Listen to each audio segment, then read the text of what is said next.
thing that I'm very good at. Sometimes I'm really bad at them. I'm not gonna lie. Words are real. They are real, although they are also. Oh God, what's the word? That's ironic. Um, scan. It's not scans. That's something else. It's a linguistics thing whereby words are arbitrary and they're not actually in any way important. But some of them aren't. Well, Some of them are real. well, words literally all they do is basically change the actual meaning of what X and Y is. Well, they give you the ability to communicate X and Y, even if the word itself is entirely arbitrary. Mm, mm, Like the sound of the word and the uh, like what does keyboard mean? mm. We, I think is the kind of thing. For those of you who don't know what the heck is going on, I'm philosophizing with a new friend of myself. On a scale of 1 to philosophy, it's important to get an apostrophe in your sentences. That's right, it's going to be one of those kind of mornings. I have not had 2 shots of whiskey yet, so occasionally I will stutter and look like I'm butter-free. I'm not sure what's going on. Anyway, Yeah, you've really lost me, but I'm totally cool with it. I was enjoying that. thank, Honestly, thank you you. can keep going. If only I could get a record deal, then we could get some more zeal and appeal on our feel. So, for those of you guys who do not know or cannot read the sign, bro, this is the Affinity Draft League's draft reveal, not revival. Why can I not spell? Whatever. You did type. I was wondering. I was like, man, is this league like dead and we're bringing it back? Is like, Well, that is actually true, but at the same time, oh, like we're doing a cool. draft reveal, not revival. I mean, it's not. I mean, that'd be a cool way to say it, but it actually would be like a Bible at that point. So anyway, for those of you guys who don't know, we are. Well, my name is Lebanon, and I am a crazy person. And I was looking in the mortuary, looking around for people to hang out with, people that have their thing going on. And I ended up getting kicked out of the mortuary. And then I went over to the GBA and I said, "Hey, you, Goldoa, what you doing, homie sauce?" And he actually said, "Who are you?" He actually did say, "Who are you?" I did say who. Well, I didn't know who you were, so I said, "Who are you?" It Exactly. seemed like a responsible question to ask. I mean, you don't want to be all of a sudden itted by what's the clown's name in it? Oh God. Uh, it's like Persif. It's like something with a P, like a Yeah, like. yeah. I know who you're talking about, but I cannot. I don't know off the top of my head. In a minute, Blood Dragon, we are not doing battling at this exact moment, but later on we will be. Because obviously, sometimes you just need to snap some necks and steal some kneecaps. For those of you guys who don't know, this was a 10-team league featuring myself, a friend of mine named Matrix, aka the Bacon Breath, aka the Bacon King. A friend named Pentendo. It was Pennywise was the name. Yes, it was Pennywise. There it is. There it is. I knew Someone's gonna gonna help you. That's the best thing about chat rooms. Someone always knows the answer. Exactly. Or somebody out there is the answer. What's up, Caterpie? Anyway, so we also have Playtendo Gaming published in the Baltimore Rufflets. Rob featuring the Elucid Espions. My buddy BioTorch, aka Caleb Pattern, who is the Texas Tornadus. Mudbud, aka the Cerulean City Starmies. Blazing Arcanon, aka the Atlanta Araquanids. Hunter East Hunter, aka Dallas Donphan. You have Scotty, aka the Houston Rocketots, coming up with no thoughts. And of course, Corey, aka the Banded Caterpie, the only Caterpie out there in the world that one-shots a Hoopa Unbound, because when he gets the scene, he gets the sound, aka Banded Caterpie, folks, the champion 3 times in a row, because even though the 3rd season didn't finish, we actually will just call him the champion, because guess what he was? Guess what he was, Goldoa? I'm gonna go out on a limb and say the champion. Yeah, it's pretty much what happened. Bandit Caterpie, folks. He's really one good of at those. guessing. He's one of those folks who has some jokes, occasionally cokes, and will also leave you for brokes. So, what's going to be happening up in here? We're going to be hanging out, essentially, me and Goldoa, who, if you don't know by now, Goldoa is a pimpcane in the GBA. He is breaking kneecaps, stealing necks, and leaving you for broke on the side of the road without protects. Anyway, he will basically do this. We're going to be going over everyone's team, getting some first thoughts from Goldoa as to what he sees on the roster. And then at the very end of it all, we're going to put it all together, and Mr. Goldoa is going to give us a first impressions power ranking. Mr. Goldoa, are you ready? Ready as I've ever been for this. Excellent. That's the best I can say. Are you as ready as you were when you took on Degencia in Radiant Dawn? No. Good. That's a good answer because Digensia was scary on another level. Oh yeah. For those of you guys who don't know That what game we're is talking great, about. dude. Yeah. That whole all of part 4 is wild. Not gonna lie, but the tower itself, I wasn't ready for any of that. The first time I played that game, that tower blew my mind. Dude, the tower was the coolest thing ever. It was a It's super cool, and the amount of plot that they pull together in like a couple of levels is absurd yes. from both Also, games. also you could literally still get characters while you were in the tower. Like Yep. I didn't know that. I killed Gareth, I killed Nasir, and I also killed Laron. And if I had No, not you killed kind of. what? I don't think you can get Ron, but You can't you you kind of can need actually. them. They're kind of helpful characters to have. Yeah, you actually can get Laron, but you must do like a certain few things earlier in the game with Peleus in order to get Laron. Okay, I didn't realize. I don't actually think I even knew that. Yeah, it was. It's one of those secret get characters, but you can usually only do it on like the second or third playthrough Yeah, because Fire Emblem is life. dude. Hunt Beast, we This are is a talking 70-hour game. Let's play it. Let's play it 2 or 3 times. Sorry about that, guys. We're talking about one of our favorite games over here, Radiant Dawn, aka the Yawn, because it is the best thing ever to happen to video gaming on the Wii. Because the Wii was a terrible system except for that one game. True story. Dude, that game's amazing though. It's where my namesake comes from. Yeah, exactly. That's why I talked about it, man. Because I mean, Yeah. how could you not love that game and have that name? I mean, I do love that game, Exactly. but Path of Radiance is where I got my start. So I have to say, technically, the name comes from Path of Radiance, but Radiant Dawn really made me feel better about it. Alrighty then. Now that we have basically got through pleasantries, peasantries, and measantries, it is time for us to get on to the first team. That was a drum roll, a terrible drum roll. But now we're back to having some fun. It is time for us to go over the first team. We are looking over the Atlanta Araquanids, hosted by Blazing Arcanine. Blazing Arcanine, by the way, is the most professional-looking YouTuber you haven't heard of yet. Only about 45 subs, but his quality is on fleek. His stuff is on fleek. His video's on fleek, and he's got a cute face. What can I say? He's got one of those made-for-television faces that makes you just go, "Aw, let's get that man a channel." Anyway, getting over his team, it's time for some picking up in here. He had a Garchomp, a Raikou, a Swampert, a Celebi, a Rimbombi, a Furret, a Gardevoir Mega, a Skarmory, a Regirock, a Politoed, and a Ludicolo. He has a lot of things up in here, and I'm kind of on a scale of 1 to scary, kind of a little bit scary of the Rain team I'm seeing up in here. What are you seeing over here? What are you Yeah, seeing? no, I loved that. Honestly, I was pretty. I assume this is in draft order, but maybe it's not. But in my head, it was in draft order, and I was like, dang, if he just took the Rain team like last 2 picks, that would just be the cleanest way to pull it off. And I think he actually but- did. Well, this is basically the draft. The order that you're seeing in front of us is basically tiered. Okay. Yeah, so it's basically your tiers. You know, your tier 1, your tier 2, your 2 tier 3s, your tier 4, 5, then your mega, and then basically your free points.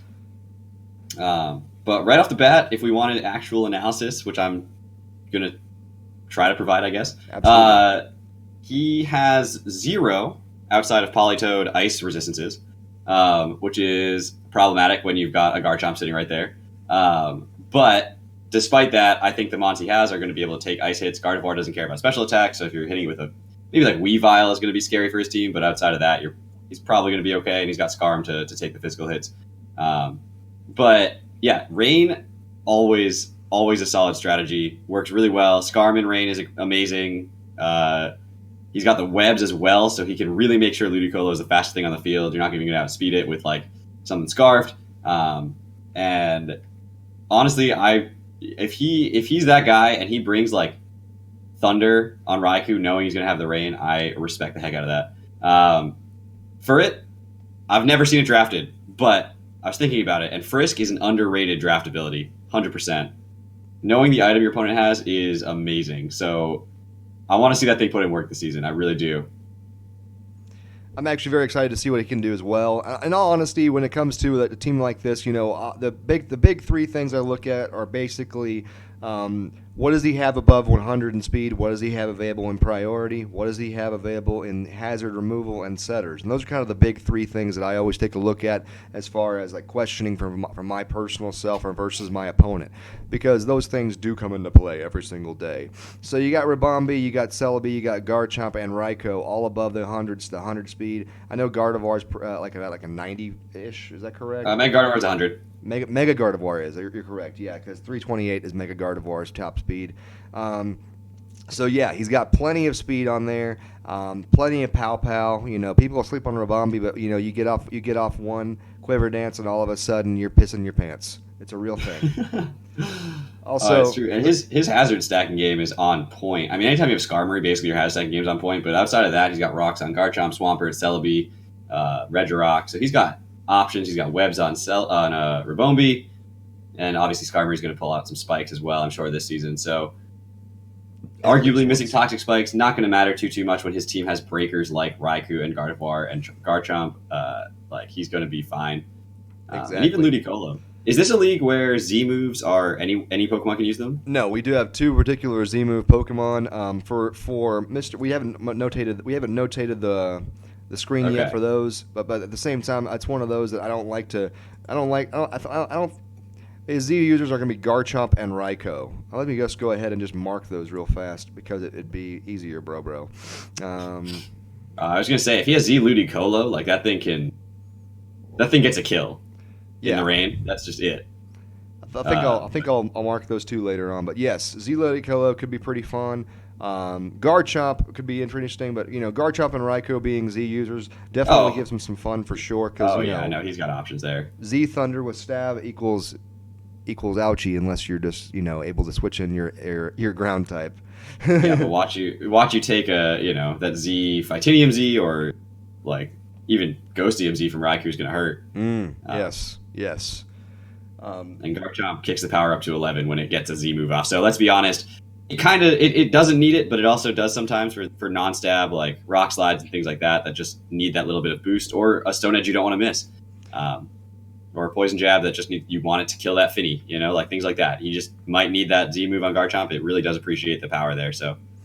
For our buddy Blazing Arcanine, this is possibly his first league. I haven't actually confirmed it with him, but as far as I know, it's his first league. What would you recommend to a first-timer getting ready to set up his first-time roster for all the battles, views, videos, teams, dreams, gleams? What would you be as your first recommendation to a homie like this? First thing you should try to do is, before you even are recording, maybe do this with a friend or something, just like in a mock battle or whatever you do, try live coming versus post coming. Whichever you're more comfortable with, I would say that's much better for you. Don't do something you don't know, and don't try to be somebody you're not. So if you are the kind of person who is more relaxed and more chill and wants to just have a good time and hang out, then do that. Be that person. I promise you'll go far. But if you are that person and you also try to be the excited, over the top person, you will just not be anything, and then it just it holds you back, honestly. So just be yourself and pick a style and roll with it, because there isn't a wrong one. Everyone has their preference of which one they like, and there's plenty of people watching both. And then just kind of roll with it from there. Be yourself. That's honestly the best advice I can give anybody, whether you're streaming or not. Absolutely.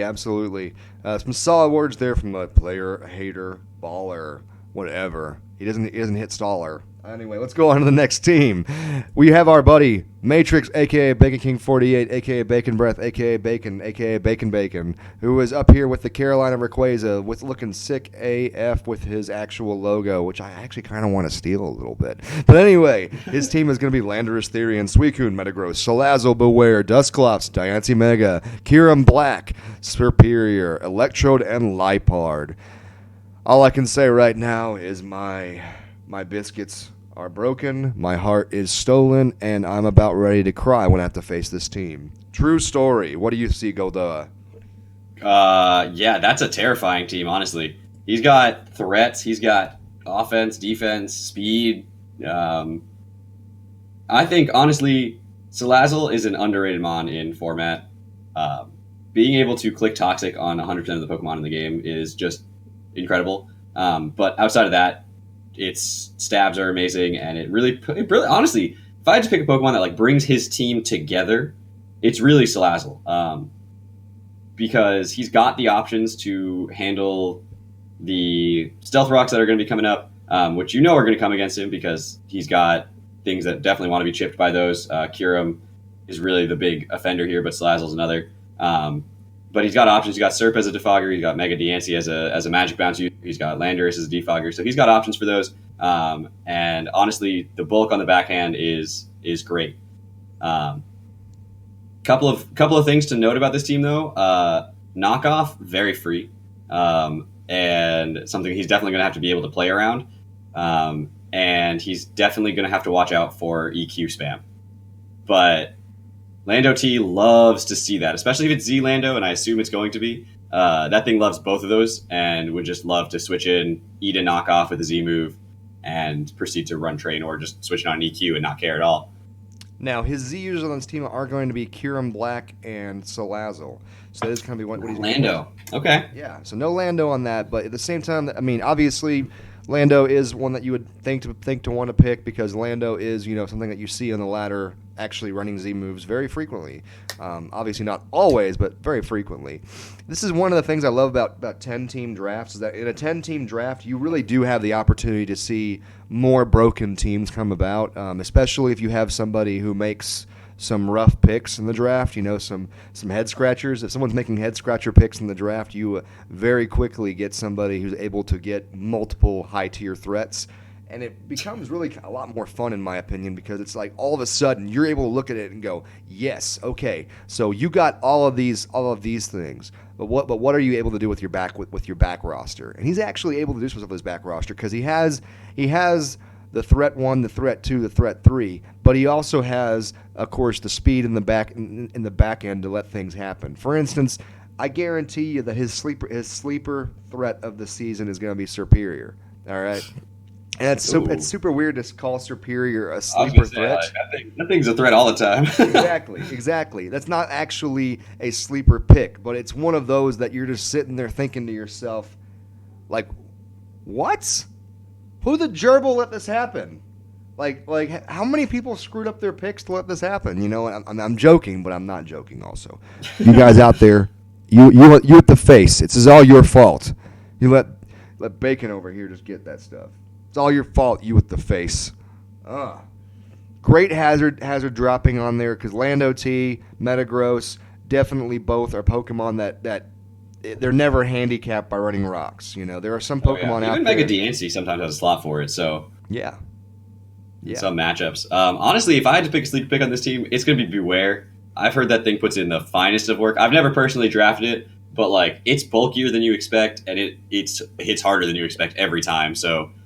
Watch out for that thing, because when it comes, and I don't think it's going to be a thing that he brings every week, but when it comes in matchups, it's going to have a good matchup, and it's going to just start steamrolling, and people are going to be very surprised by the possibilities it runs. Hey, what's up, TS Ren 420? Anyway, but yeah, the big thing, in my opinion, from what I'm seeing on here is, for having Beware, I would definitely like to have more of a prominent Psychic type. Because Metagross is one that you would more often hit with an Earthquake or more often hit with a Flamethrower than you would a Shadow Ball. So because he does have the Liepard, which does help a little bit on that. No, but I do see what you're saying there. What I was talking about right there is basically if you're going to have Beware because Beware is immune to Ghost type attacks, it would be definitely a lot more prevalent and helpful to have a real Psychic type in the team, because something you want to switch the Beware in on the Ghost type attack. Yeah, exactly. Well, and that's what I was talking about right there. It may sound like some level 25 craziness right now, but at the end of the day, immunities are immunities, and they help make you not get booty smacked by some Pokemon that thunderclap your backside. Anyway, Carolina Rayquaza, on a scale of 1 to scary, very scary. His team will get hairy and break some necks. It's time for us to get on to the next team, though. We are looking at Banded Caterpie, the Carolina Caterpies. The only Caterpie, by the way, that can actually one-shot a Hoopa Unbound. And you are seeing it right there at the very bottom. We actually had to add a slot because Caterpie was not on our roster. And he occasionally likes to draft someone at the very end that just makes you just scratch your head and just go, are you just trying to play a fear set? Don't be pulling no fear set in the league. But anyway. Is fear legal? Fear legal in this league? I have not officially banned it yet, so it's Yeah. He's finding that loophole right there. Exactly. He has Clefable, Scizor, Meloetta, Muckalola, Gorgeist, Lapras, Magnetric, Mega, Infernape, Latios, and of course the Porygon 2. Alongside a Caterpie, my dude. It is time to actually get down and get biscuit, because at the end of the day, the banded Caterpie has returned, and he will break necks, snap kneecaps, and take you off on the side of the road and leave you for dead. How dead are we talking about? We're talking about this dude is one of those dudes who does not lose. Why does he not lose? I don't know, but let's get ready for it, bro. What do you see, Goldoa? Momentum. I see lots of momentum. He's got U-turn. He's got Volt Switch. He's got options. I don't know what the rules on Baton Pass are in this league. Banned. Banned for totally banned. Either speed or stats. Speed. Okay, not both. Yeah, not both. So I think honestly, it surprised me. I've used Scizor once in a league. It is one of the best baton passers because nobody ever sees that set coming. So, and you can run agility past that. You can run Swords Dance past that. And it also loves taking advantage of it itself. You know, you run a Swords Dance set with Bullet Punch, it's just going to use it itself. Then when it no longer wants to be in, it's out, and it gives it to somebody else. Again, like I said, Frisk, underrated ability, and Gorgeist sitting right there with that right there on it. And then he's got his hazard control game is a little bit less numerically than other teams, but Clefable is one of the best, if not the best, at just getting Stealth Rocks up reliably. And he's got Infernape there as well. But because those are his only two options, Clefable may be forced to run rocks a bit more. But that doesn't really matter too much because Clefable has plenty of move slots to do whatever it wants. And then, honestly, the bulk side of things with the Lapras, the Porygon 2, the Muck, that's a problem. That's a problem. Definitely the big thing I'm seeing as well, and that I love, people always sleep on Lapras. People always sleep on ice types in general. I'm a huge fan of ice-type Pokemon that also get the move Freeze Dry. Freeze Dry is broken. Freeze Dry makes you go from like Freeze Dry. I'm just going to let you know right now, Blazing Arcanine, our team that we talked about earlier that had the rain team. You are going to get skull bashed in the face by this team. Oh yeah, because he's going to run Specs Freeze Dry on you and just run through your entire team. Yeah, name a switch it. You actually so if we look at his team, going back really quick. Like I said, he has no ice type resistances outside of Politoed, which is weak to Freeze Dry. Mm-hmm. But if we put Freeze Dry on the map, he's got Garchomp, Swampert, and Ludicolo all quad weak to Freeze Dry. That move is underrated. It is such a good move. It's why Creognal Choice Scarf is one of the best Pokemon for a late game sweeper in the format. It's why Glaceon Choice Specs can run through teams. It's why so many Pokemon that you don't really think about all of a sudden become some superior threats, because all of a sudden those Pokemon that are neutral hits with their typing because of their being water typing all of a sudden become quad weak, as you were saying.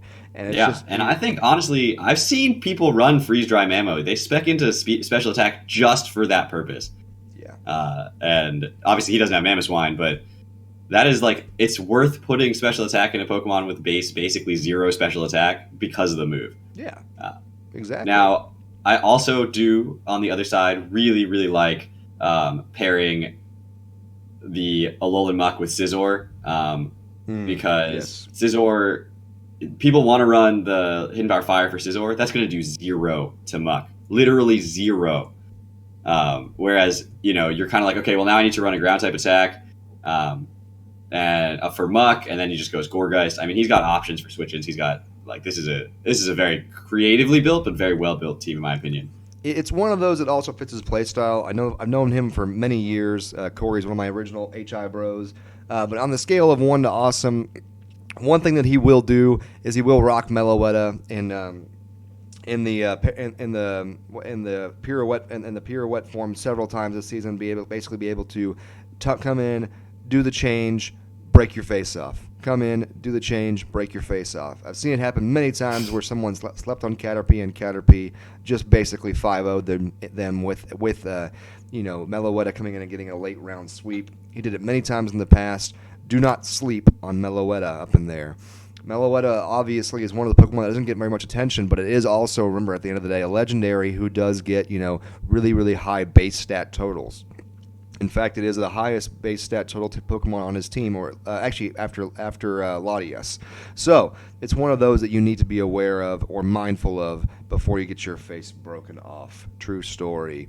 Who do you predict on this team being possibly the top killer? Because there's a lot of things that could honestly be the top killer, but I'm 100%. There's a bunch of things on this team that could possibly be it. It would surprise me if it's not Scizor. But Infernape is a very close second, honestly. But that being said, I've used both Scizor and Infernape, and on teams, if I had to pick a Pokemon from this team that I've had as a kill leader before, it's Latias. So don't even sleep on that thing. Yeah, people think it's bulky, but it also hits incredibly hard. And you put a Scarf or Specs on that thing, and you base 110 speed, just gonna. Its stabs are amazing. It's just gonna run through things. Its coverage is out of this world. So absolutely.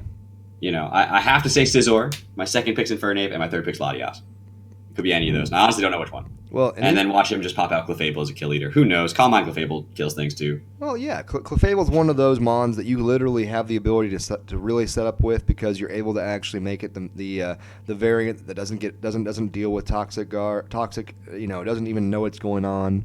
Pokemon just sitting there over there losing its foot, but all of a sudden just still calm mind, doesn't know what's going on. And he also took the best ability in Scizor to break Clefable that is the Magic Art set, because you can just set up a Swords Dance with Scizor and then kill the Clefable with a Bullet Punch, but he just took that too, so that's off the table.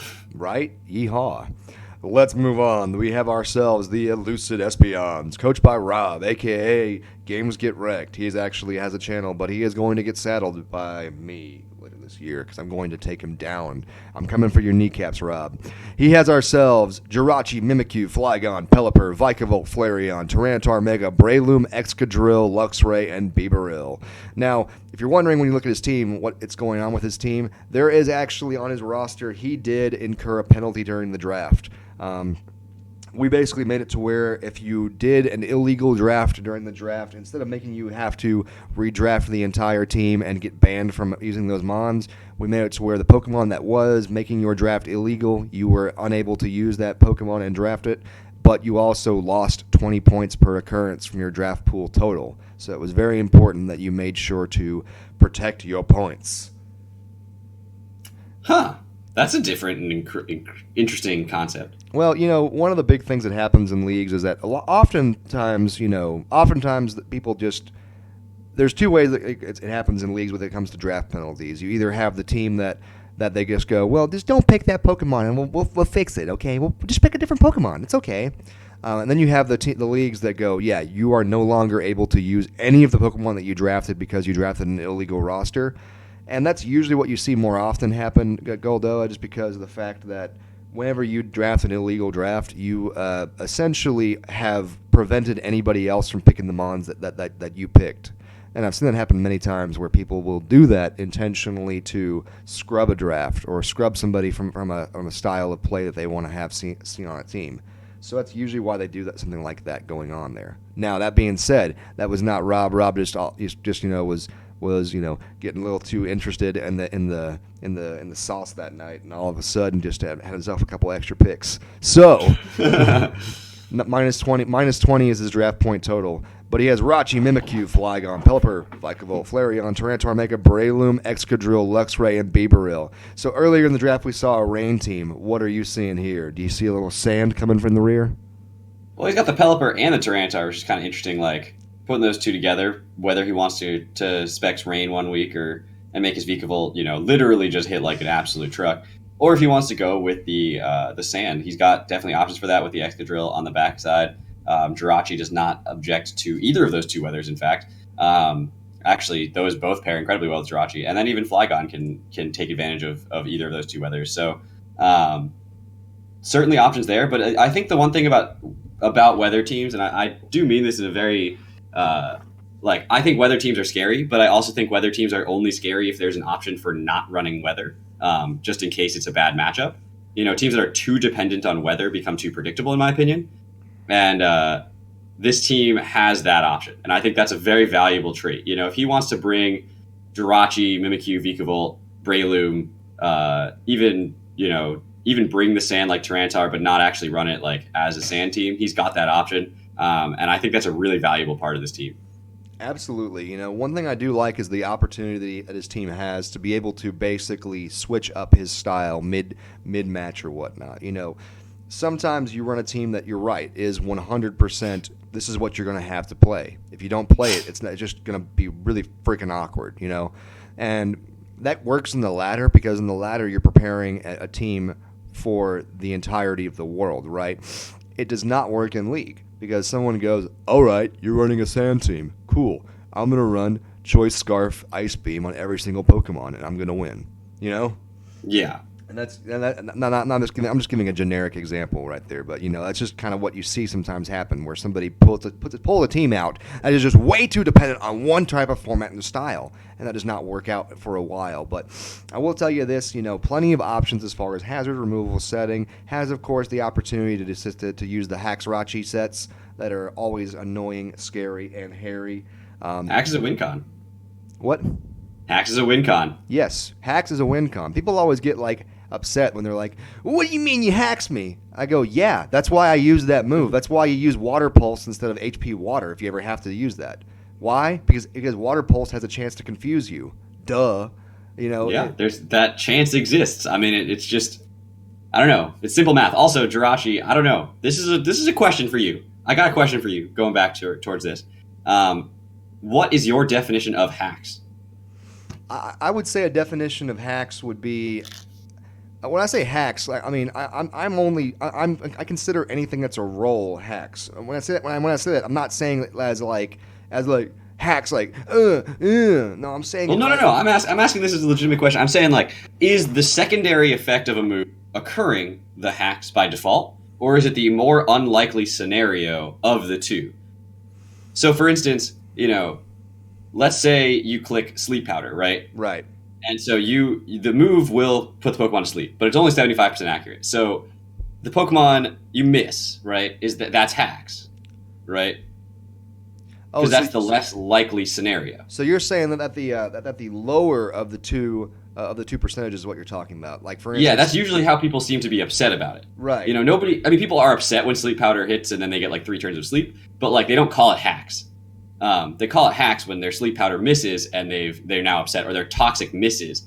Well, it's worth noting that if that's your definition of what hacks is, that's what frustrates you, Jirachi is more likely to flinch you than it is to not flinch you. Correct. So the hacks is actually you attacking the Jirachi. Correct. And so to me, that's one thing. That's one really weird situation with Jirachi is that getting the Iron Head flinch, getting the Heart Stamp flinch is not hacks, technically, by my definition of it. That's the expected outcome. Yeah, because it's 60%. It's 60%. Yeah. It's most likely to happen out of an occurrence of 100. And whereas you attacking the Jirachi, especially if you're paralyzed too, is incredibly unlikely, and that is technically the hacks. And so both players can be angry at the other one for getting hacks if that happens, which is kind of hilarious.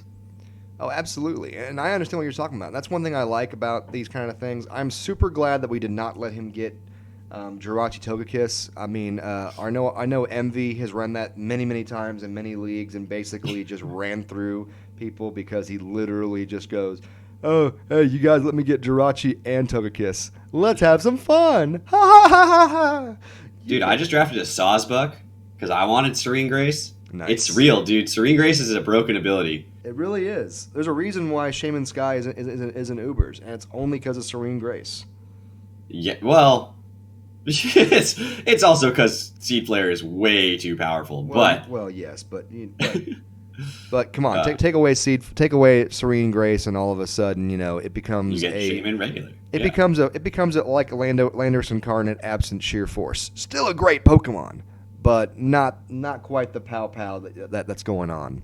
Oh no, absolutely not. Especially with Seed Flare being 80% chance to drop your special defense by 2 stages. That's absurd. And Games Get Wrecked in the chat is literally going right now. I should have gotten Togekiss.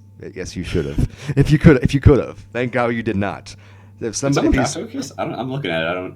Is Togekiss still open? I'm looking at the draft board right now just to make sure. If he's not, I'm going to drop something right. Oh crap! Yeah, I was I think it's open. It's open. Somebody drop something right now and get Togekiss. Right now, somebody. I don't care who you are. Just drop whatever you got to get to make sure he does not get the Hacks twins.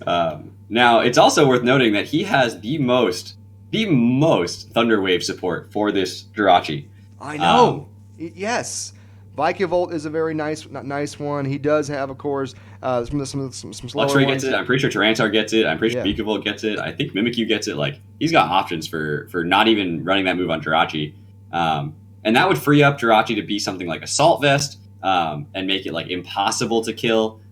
It allows it to be Scarfed. It doesn't have to be the one to put the status on you, which is a really underrated thing with Jirachi. Its item is so important. What are his Z users, out of curiosity? Because I don't know. His Z users on his team are going to be, looking up for them right now, Mimikyu and Jirachi. Okay, very good choices there. Absolutely. And yeah, Jirachi being freed up to not run Thunder Wave itself gives it the access to the other moves that it wants to run. And I think that's a very, very big deal. Jirachi's coverage is out of this world. It gets Moonblast for no reason. I think it gets Draco for no reason. Jirachi gets like the craziest moves you could ever imagine. I love running this thing. I've run it before. But you want to run, some sort of Wish. You want to run Iron Head, Heart Stamp. You want to run Power Up Punch. You want to run Flamethrower. Does it get Flamethrower? I don't know. I believe it gets either a Flamethrower or a Fire Blast. One of those. It definitely gets Fire Punch. Or Ice Punch. Try to get that 20% freeze chance. There's so many moves you want to run. You don't always want to run Stealth Rocks and Thunder Wave on it, but he's got other options for those, which I think is a really valuable thing for team support for that Mon. Jirachi is a Mon that literally wins championships by itself, but only with good team support. And the thing is that his team, while it being a team that has a theme, it is a team that can very much support Rachi's ability to go crazy on your face. For instance, one of the things I like about this is that Jirachi is going to be able to enjoy the steel type advantage in the sandstorms, which makes it to where all of a sudden, I am not looking forward to playing you, Rob. Even if you come out and you just play like a complete scrub, you're probably going to win several games just because of your team. It's one of those that drafting is super important because drafting is basically protecting yourself from bonehead moments, right? And if you draft an amazing team, you get to play like a scrub and still win. If you draft a crappy team, you got to play level 25 God mode at all times. Yeah, it's not to say you can't win games if you draft a team that's like subpar, but that does mean it's going to be on you now to put it out there and play the game you need to play in order to win. Exactly. And the thing about it is no team on this planet is quantifiably, quote unquote, the best team. It's really about the player too. If it's a team that you don't know how to use, you will lose with it. And I think that's a very valuable thing. The thing about Jirachi though is that just doesn't happen. You don't know how to use Jirachi. Here's the advice. Click Iron Head. Yeah. If you don't know how to use Jirachi, just Scarf Iron Head, Serene Grace, and then you will win a game with that. Yeah, or even Scarf Jirachi running Heart Stamp, because guess what? It has 60% flinch. Well, it actually has 60% flinch moves. Two of them are stab. Because it has Heart Stamp, which is obviously a psychic move, which is also again 60% chance to flinch, and then it also has Body Slam, 60% chance to flinch, but it's not stab, so you don't see it run as often. And it's also it's just one of those where it's so annoying, Yeah, we've been talking a lot about Jirachi, but I do want to go down this team a little bit more because I think there's a lot more to it. And you had talked at the beginning about your three areas that you look for. And so far in the 4 teams we've looked at, they've all been pretty good, but all of them have been a little bit lacking in the last one that you had mentioned, which was priority. Mm-hmm. Yes. This team is not. This team has some of the best stab priority users in the game, if you don't count Scizor, obviously being arguably the best one, but Mimikyu almost always gets a free Swords Dance into a Shadow Sneak, which basically makes it stronger than a Shadow Claw from neutral. Yeah. Breloom's Mach Punch with Technician is out of this world. And then Bibarel going for a +4 Swords Dance effective in 1 turn and clicking Aqua Jet. Like, the priority here is something that I think is, and that's the thing, is Jirachi breaks teams. Maybe he doesn't get that kill. Maybe they get that attack off at the end and Jirachi goes down. Well, okay, it doesn't matter if the thing outspeeds everything or if it's set up or anything, because you've got so much good priority of different types that allows you to cover basically everything you need to cover. Absolutely. And you did also forget one. There is Quick Attack on Flareon. Oh, that's true. Quick Attack on Flareon exists. Yeah, and so, basically you've got yourself multiple options of priority, multiple ways to get around things. And priority is essentially a big important thing that people forget about and sleep on. They go for speed tiers, they go for hazard stack and removal, but they forget about priority. And priority is super important because, for instance, E-Speed Suicune, is one of the greatest, comeback killers in league format, because Eat Speed Suicune is one of those that I've used many, many times to get 20% roll kills, 20%, HP kills on so many things. It's a creep killer. HP, that's what it is. Yeah. You're not looking for a face breaker when it comes to priority. You're looking for a chip killer to get you around that Pokemon that's already out there demolishing your team. And he has the option to get around that, and that's what I'm liking right there. And yeah, you do have those things, Bandit Getterby. We weren't hating on you. We're just literally pointing out that his team is very much ready to go. Let's move on to the next team, though. It is time for the Baltimore Rufflets in Playtano Gaming. He has got Tapu Koko, Ferrothorn, Darmanitan, Bronzong, Shiftry, Shedinja, Gyarados Mega, Latios, Gliscor, Toxicroak, and Sudowoodo. Man, I totally fumbled on that Gyarados Mega call right there. It was like all of a sudden my tongue got made of peanut butter and jelly. Anyway, let's get back on this biscuit. We have ourselves a pretty interesting team right here. Yes, we have some picks that are looking a little bit, kind of a little wacky up in there, but all well. Overall team, scary, and some more scary. What do you see, Goldoa? So first thing that I've been told, now I've never done it myself, but I've been told that double grass types is questionable. Mm-hmm. And the fire weakness here is pretty scary. But that being said, he does have the Gyarados, the Mega Gyarados, which does not mind, except for Will-O-Wisp, switching into any fire type attack, and then proceeding to set up a substitute, Dragon Dance, or just start running through your team with just straight waterfalls, because that thing hits like an absolute truck. Not to mention, I think that the other side of the spectrum here is that he has great hazards. Ferrothorn is on par with Skarmory for being one of the best hazard setters in the game. Gliscor and Sudowoodo even can really set up hazards and make the other team's life miserable. He needs to have good removal if he's going to be ever running a Shedinja, yes. But he does actually have the Koko, which is some of the fastest removal. He's got Shiftry, which can put in that work. Gliscor and Latios also can really help out with the removal side. So he's got the options there. He's got priority himself. I mean, we were just talking about it, but like this guy's got a ton of priority on his team. And mostly in the low tiers, but honestly, it doesn't matter where your priority comes from as long as you have it. And he does have the ability to just kind of stall and wall with the Gliscor Pharaoh combo. That's super annoying to break. Absolutely. And the thing about, you say, I mean, people sleep on those kind of situations because they go, well, Gliscor's X4 weak to ice. Well, Ferrothorn's X4 weak to fire. Yeah, they are, but not everybody can run HP on all their Pokemon. And both of those Mons can usually take a hidden power of the type they're 4 times weak to. I mean, there's obviously Mons that can like have enough special attack to make that relevant, but like if you're running like HP Ice Rotom or HP Fire Rotom to try to hit the Ferrothorn, it's not going to die. Yeah. I don't care if you put any special defense investment in there. Unless it's like Specs Rotom, it's just not going to die. Exactly. And like Gliscor, yeah, it's more physically defensive. So then the special side is where it's going to get hit. But honestly, the big thing here, and I do believe this, you can draft 2, maybe 3 Pokemon that have quad weaknesses as long as they don't have the same quad weakness, because now you're forcing your opponent to say, oh, do I want to run the HP Ice for Gliscor or the HP Fire for Pharaoh? I won't be able to hit the other one at all, Exactly. And once you scout that out, you just put Protect on those Mons, and then if they click Hidden Power, you assume that that's the hidden power that they're going for, and that's what they prepped for. Then you're good. However, I do want to hazard a warning here that he has quite a few quad weaknesses outside of just those 2 as well. That makes this a very stressful situation. He's got the Shiftry, which is quad weak to Bug, Gyarados Port Mega Evolves quad weak to Electric, and the Toxicroak quad weak to Poison. So, it's not Poison, Psychic. So certainly something he's got to make sure he's playing around and careful about. But again, he does have very, very good high tier threats. Another big thing everyone always needs to be aware of is one of the smartest things that you can do is make sure that your Pokemon in the lower tiers are not amplifying your exposure to the weaknesses that your high tiers are weak to.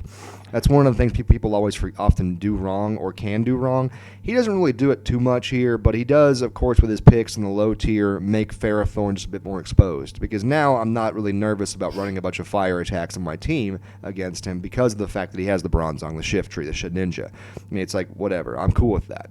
Plus, Shedinja, I believe there's something better out there, in my opinion. only because with Shedinja, you essentially have a Pokemon that if I have rocks in the field, you die when you switch in. That's Rocks, spikes, Yeah. T-spike, yeah. literally any hazard. If you throw out a Toxic or a Willow, and he switches it in, it's just dead, even if it has Focus Sash. So yeah, Shedinja's risky, but that being said, I do want to counter that one real quick way, which is to say he has great taunt options. Yes. Gyarados and Gliscor together make for a fearsome predicting you to want to put up your entry hazards first, being able to outspeed you, taunt you, and then get their own hazards up, or be able to kill your hazard setter or something like that. So definitely actually has those options, but he's got to make sure he plays into them and it's going to be, honestly, every game for this team is going to be, you have to make every play the right way. We were just talking about the last team. It's almost like you can make some misplays and you can just roll with it. But this team, it's almost like make every play right and you will win the game, because this team is scary. It has threats. Darm hits like an absolute truck. Tapu Koko can run physical or special. You really don't know. And Mega Gyarados, obviously, you let that thing set up. It's just GG. But this team also does have to make sure that it doesn't get behind, because if it gets behind, it's going to have a lot of trouble digging out of that hole. Exactly, because Latios, while it can be an absolute face breaker, Gyarados, while it can be an absolute face breaker, are not Pokemon that do well regaining momentum. They are momentum havers, not momentum regainers. There are sweepers that can basically come out there and push back momentum, right? But the sweepers that he has on his roster are not momentum changers. They're momentum maintainers. Yeah, and so having that momentum, which can be gained pretty early with a well-played Darmanitan, with a well-played Koko, or even hazard stacking with the Ferrothorn, certainly is an option that he has on his team. It's just got to be, you really have to make sure you have that option. Right. He cannot fall behind, is what we're trying to say. But the other thing that I do want to say about Shedinja that is underrated is there's a chance late game that Shedinja wins the game because you can't touch it. Exactly. If he eliminates the threats that can hit it and gets rid of the hazards, Shedinja literally cannot be killed. Exactly. Which means people are going to have to prep mons that have the ability to hit Shedinja. If Shedinja doesn't even come, it's done a ton of work from the bench. Forcing even maybe 2 or 3 Pokemon to run specific moves to make sure they can hit Shedinja is 2 or 3 moves that they don't have access to anymore for other things that are bigger threats that actually showed up. Exactly. Like, for instance, you're going to have some mons, forego like Thunder Wave, or forego, something that could actually be helpful against his roster, purely because they're trying to make sure they have something to hit Shedinja. Yeah, and then if Shedinja doesn't come, that's incredible value. And I'll talk later about the Pokemon that I think is the most value on the bench, but Shedinja is one of those Pokemon that you just kind of have to remember does do work from team preview, or not even team preview, but like prep standpoint, right? Even before team preview, where that's, I think, a big thing about it. I do think there's rosters that make Shedinja's shortcomings a little less pronounced, since fire type attacks, as you said, are super spammable. It's pretty free to just tech a hidden power fire or something and not feel like you're wasting the move slot. But that being said, if the correct threats are eliminated, Shedinja literally wins the game. Literally just sits there, doesn't care, and wins the game eventually. Let's move on to the next team. Well, Baltimore Leftfoot's excited to see what you can do with your roster. It's time for the Dallas Down fans, a.k.a. Prince Hunter, a.k.a. Hunt Beast Hunter, a.k.a. that dude with the face.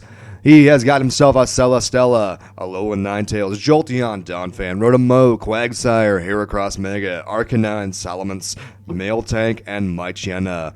We have ourselves a roster, if you know what I'm saying. Anyway, I am really excited about this because anytime you see Celesteela, the roster is improved. It doesn't matter what the roster is. You could have a mono steel team and throw Celesteela on there, and all of a sudden you're like, man, that's viable. That's very viable, actually. I appreciate the viability of your draft.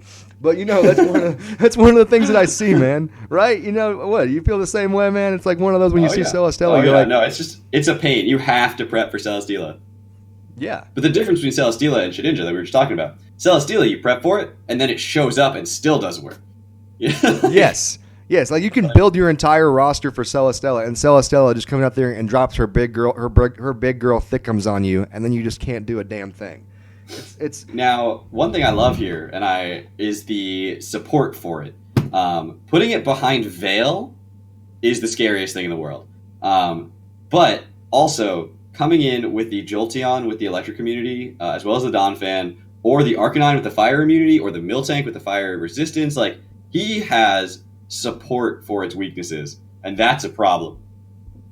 He's got 3 things immune to electric, and at least 1 thing immune to fire, with other things resisting it, like the Quagsire, like the Miltank, and the Salamence. So that thing is a problem, because if you go for the attack that you think is going to work on the Celesteela and it pops into another Mon that just takes full advantage of that, that's terrifying, honestly. I'm telling you right there. Like one of the things I loved from the very get go is I loved Alolan Ninetales when it first came out. I'm somebody who loves running ice types in the OU ladder, because ice types can basically, especially in the Gen 6 format, especially whenever it was first coming out, obviously everyone was still battling with Gen 6 fighting styles in the Gen 7 ladder. Obviously, steel types haven't really been nerfed enough yet to really be able to be not like overspammed in the OU ladder yet. But for instance, Alolan Ninetales when it first came out, I just basically was dropping in there and running, of course, the Blizzard set with choice Scarf with Freeze Dry alongside it, and it just went in and did amazing work. We're talking about a KD ratio of like 1.86. I mean, it just made me feel so happy. And no joke, Alolan Ninetales, again, we're talking about freeze dry users. We got a freeze dry user here, boys and girls, and a freeze dry user with and with great speed. I mean, this thing is going to make someone feel like a weeb beaten. We also should, and I mean, this is something that I don't think will come often, but if it shows up, it may be the greatest tech and just make someone really, really sad. And that is that Speed Pass being legal. Jolteon gets Agility and Baton Pass, and Mega Heracross, if you give that thing more speed, is literally the most broken Mega in the game, because it will kill everything. It doesn't care about your Focus Sash, doesn't care about your Substitute, doesn't care about anything. Literally just Pin Missiles away, and if you've got something that resists Pin Missile, it's got Bullet Seed or Rock Blast, and it's just literally going to annihilate you. You put that thing at +2, there will be wins from putting up Veil, switching in Jolteon, clicking Agility, clicking Baton Pass, going into Mega Heracross, and winning the game. GG. Not only that, but he also has the double Intimidate option on his roster with Arcanine and Salamence. I mean, that's always a good thing to have whenever you're able to run double Intimidate. If you're running up against a team that has very, very, very hard hitting physical attack presence, And that's one thing that I do see about his roster as well, is he has the opportunity to basically do multiple cores on his roster. The double Intimidate core. He has the opportunity to run the Pass core. He has the opportunity to run the Amplify Celesteela roster. He has the opportunity to do a lot of different things that give him a lot of different options, and that's what ends up winning you draft leagues, is options. Are you locked in, or are you stuck? So what are his 2 Z users, out of curiosity, since I do not know? Let me pull this up real quickly over here. His 2 Z users are a dead duck and a chicken. That's what the roster says right here. It says that. No, actually, he has not actually announced his Z users yet. So we are going to pick for him and say Celesteela and Ninetales. Just go ahead and use those. I respect that. I might choose Salamence over Ninetales, but that's really just a personal preference. Honestly, it could be either one, and you do just fine. Exactly. I mean, I was mostly joking with the Ninetales, but the Celesteela is one I would definitely pick just because of options and its move pool being so vast. But at the end of the day, Mence is a great one because obviously Supersonic Strike, Fly EMZ is one of its most prevalent Z move uses. But it allows it to run a special attack without running special attack investment. If you really want to just tech Fire Blast, but it's not quite going to pick up that KO, you can just throw on the Fire EMZ and still have your physical Salamence without worrying about it. But then also looking at his hazard options, Donphan and Miltank are just those two are clean hazard options, and they support each other so well. He's got the Cleric in Miltank, which is something we really haven't talked about too much, is the ability to get rid of things and Cleric. And he's just, his team. He's got Wish Pass with Jolteon. You never know. That might be useful. He actually has triple Intimidate, by the way, with Mightyena as well. So let's not forget that. You're right. I forget about Mightyena. Yeah. So he could literally just basically if he really wanted to, I kind of hope that he does that one week. Just come on, Hunter, just do it. Just run triple intimidate. Triple intimidate. Yo, watch that person pull out the like adrenaline orb. Oh gosh. And reverse sweep. Just don't. It's happened to me before. I switched in my Mega Manectric on a Manaphy. That thing clicked Tail Glow. It got an adrenaline orb boost, and I got swept. Straight up. Hopefully he doesn't make the mistake of doing that into like a defiant Pokemon or something like that, and all of a sudden you're just sitting there like, I'm sorry, Daddy. Well, I didn't messed up. I've made a mistake. Although then again, he clicks that defiant boost. You know, he gets that defiant boost, and then Quagsire pops in, just like, hey, I don't care. I didn't even notice. What's going on? Like, yeah, just gonna sit here and recover now. Doing Quagsire things. Because Unaware, again, we've talked about it, but amazing ability. And Quagsire and Clefable are really the only two like viable Unaware users, and they both do it so well. They really do. They really do. I mean, Quagsire obviously only has one weakness since the quad 4, other than Freeze Dry, obviously, which makes it a quad 4 to Ice. But that's one of the big things about it. It's just a scary mon that it's got a low base stat total, but it's actually way more viable than mons with higher base stat totals. That's what's so weird about it, Oh yeah, it's a weird Pokemon, but it does work. And it just throws Toxics around, it throws Scalds around. Stab EQ is not a negligible thing to be clicking ever. And why not just like throw on like Icy Wind and allow it to like get some speed control or something like that? Who knows? And then obviously Recover is super free because it can't be set up on it. It's just not set up fodder because it doesn't care. Yeah. Moving on to the next team, we have ourselves the Houston Rocket Tots, coached by Scotty DP. We have the Zygarde, 50%. We have Sylveon, Fortress, Silvally, all types available. Lycanroc, this is actually Lycanroc Day, just so you know, not dusk or midnight. This is Lycanroc Day. Rapidash, Pidgeot Mega, Tangrowth, Zeraora, Slowking, and Scrafty. What are you seeing, my buddy? All right. First things first, Mega Pidgeot is an underrated Mega. Yes. Have you ever drafted it? I have not ever drafted it, but I've seen it do some amazing work. I know A-Drive used it to win a couple of leagues because obviously it gets you extra points, which allows you to be able to get up in the up tiers again for some extra pow-pow. But also that Hurricane, yeah. No guard Hurricane, no guard Heat Wave, and then also Roost, U-Turn. Like, you could run this thing as a pivot with some bulk behind it. You could throw around, like, Toxics, U-Turns, like, I've seen Sub-Toxic Roost U-Turn but Sub-Toxic Roost and Hurricane on this thing, and just, like, that thing will put in work by itself. Not to mention his hazard options, while limited, are pretty great. Lycanroc and Fortress are great options. Lycanroc being, obviously, that stab priority in rock-type attacks is very unique to it and very nice to have. And I personally think that Setup Slowking is a super fun mon. Give that thing Nasty Plot and watch it run through teams because it just is so bulky on the special side. And Tangrowth is so bulky on the physical side. He's got that Regenerator Core. I mean, this guy, he knows what he's doing. This is not an accident.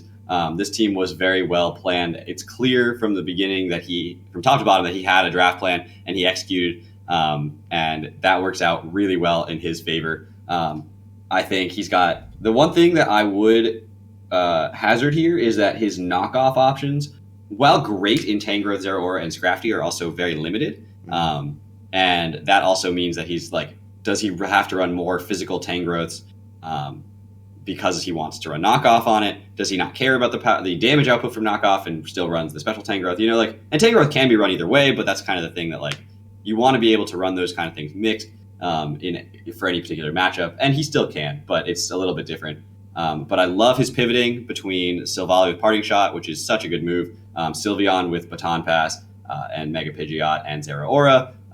And also the Tangrowth and Slowking are pivots, even though they don't get U-turn or Volt Switch, just because you switch them in, they switch them out, and they have more health than they started with, which is super annoying. Yeah, having a Regenerator Core is always nice to have because of what it just gives you in the pow-pow department. It's like, hey, hit me in the chest. Okay, cool. I'll see you next turn. Okay. Yeah, like I'll be back. Don't worry. And then obviously most spammable move in the game.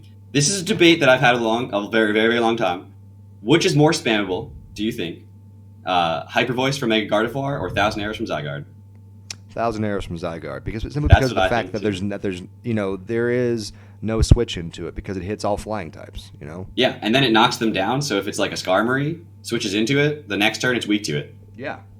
Boom. Biscuits. You're broken. Yeah, no. So it's super spammable there. Obviously, Hyper Voice from Sylveon, incredibly spammable as well. Maybe not quite as spammable as my Mega Gardevoirs, but you throw a Calm Mind on Sylveon. I think Sylveon gets Workup, if I'm not mistaken. Does. And if he wants to run, if he's that guy and runs Workup, Sylveon, Baton Pass into anything really on his team, like Baton Pass into Mega Pidgeot, which also gets Workup, but like maybe doesn't want to run it this week. I mean, give that thing +1 special attack and watch it Hurricane. I mean, that's honestly crazy. It is.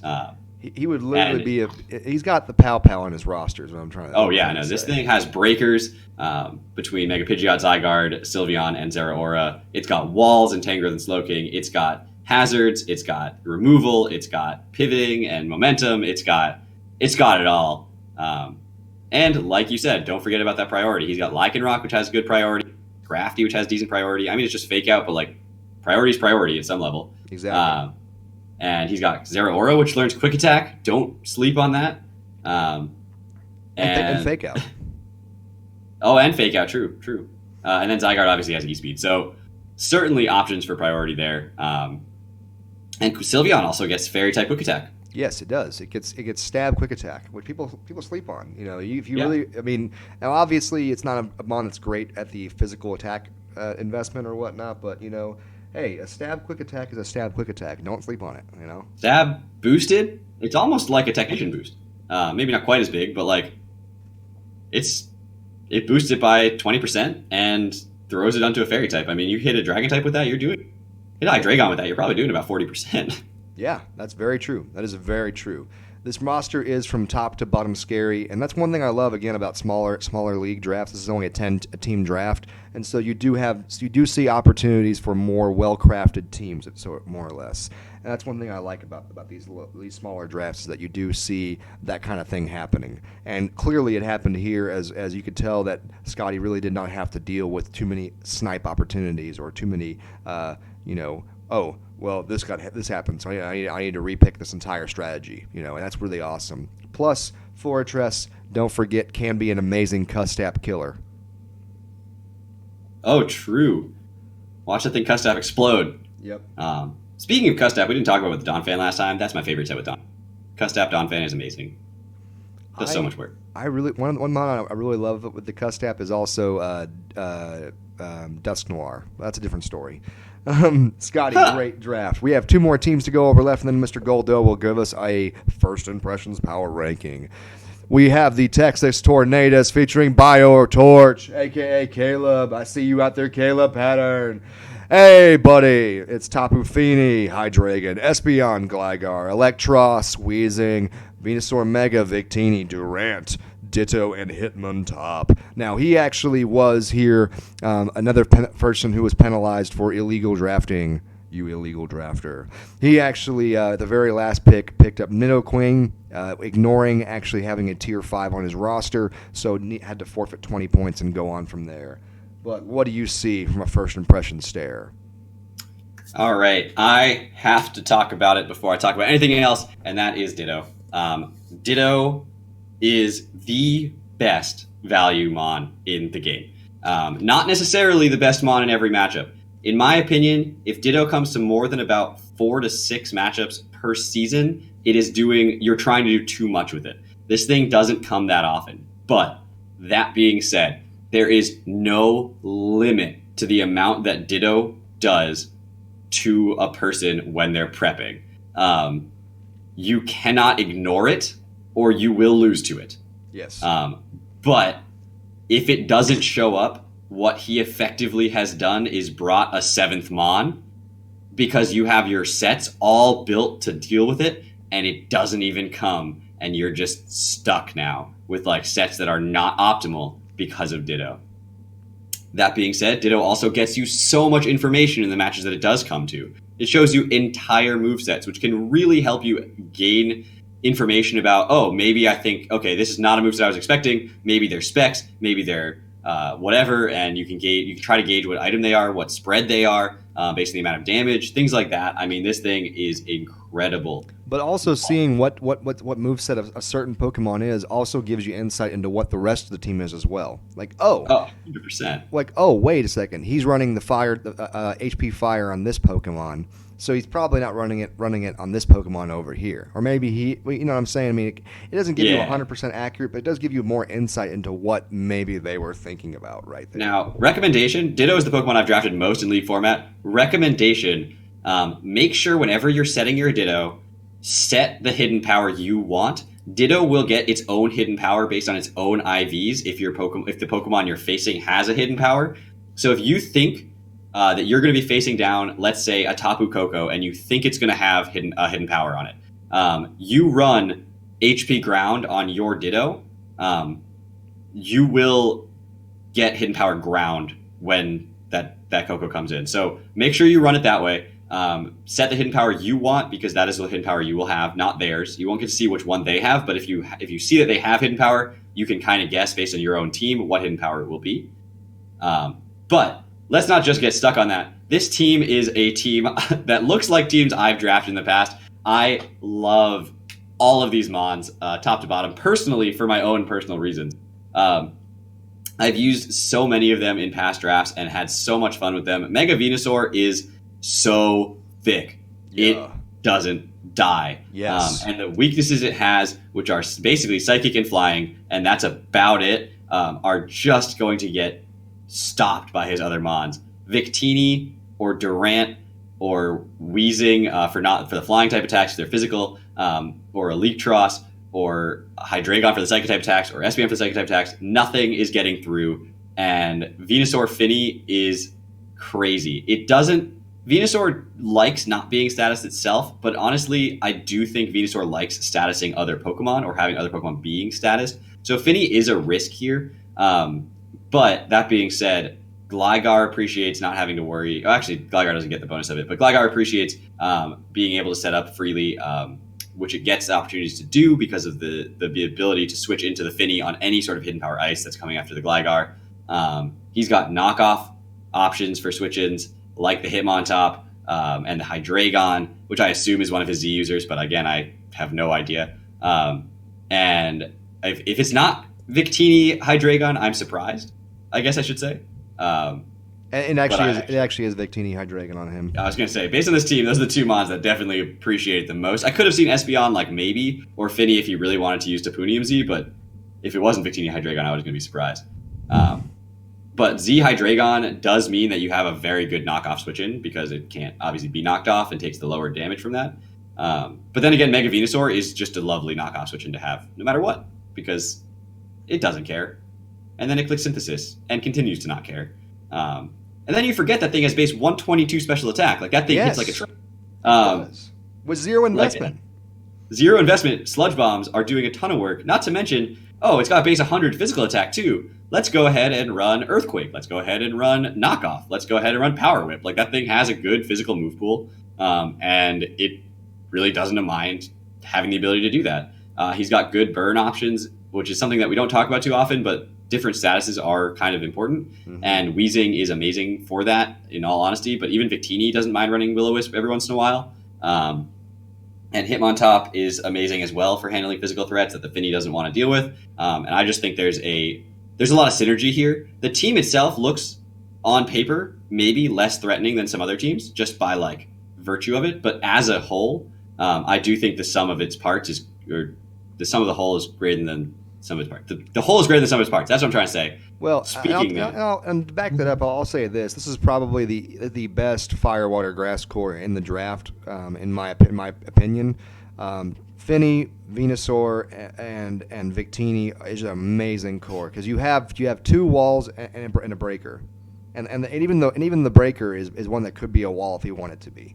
You know, that's my favorite moment was I was using a Heatran, and my opponent switches in a Finny or a Victini, and I hit it with an Earth Power, and it did 18%.